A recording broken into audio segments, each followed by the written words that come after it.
And meron naman sila may mga signal, may mga firma naman and initials ng mga lawyers sa SEC. Okay? Meron pa meron naniniwala na may mag-alter work. Siyempre, hindi naman yung ginawa natin o ginawa ng mga founding fathers o gumawa ng unang constitution, yun na. Siyempre, yung mga hindi dapat natanggalin sa SEC. So, there's a turnover para yung kopya ng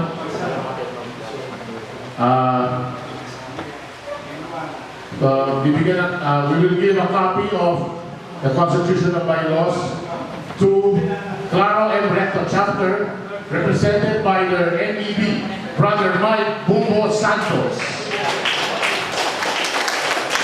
Mike, Brother Chaps.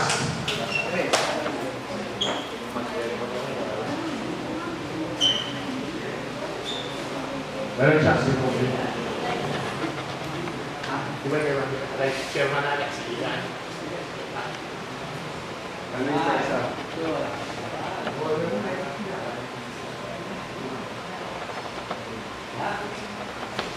Okay, palakpak!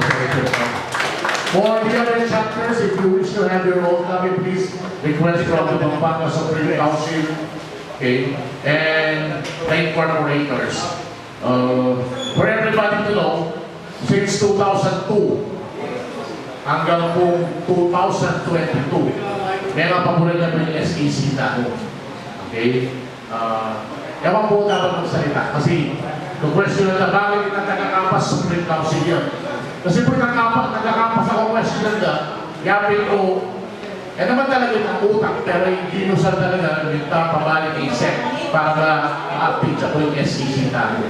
Kaya wala po pagmaragul, sasabihan kayo mo ba ang value mo na puro yung organisasyon tao ko kasi gano'n mo kung question nanda.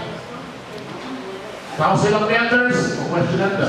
Pampanga Founding Council, kung question nanda. Diba? Kaya sulat mo rin council sa rin, bubuwan na lang po. Para po kayo kapakanan ng kapatiran. Dakal na po niya manungkulan, painting pa doon nilabas.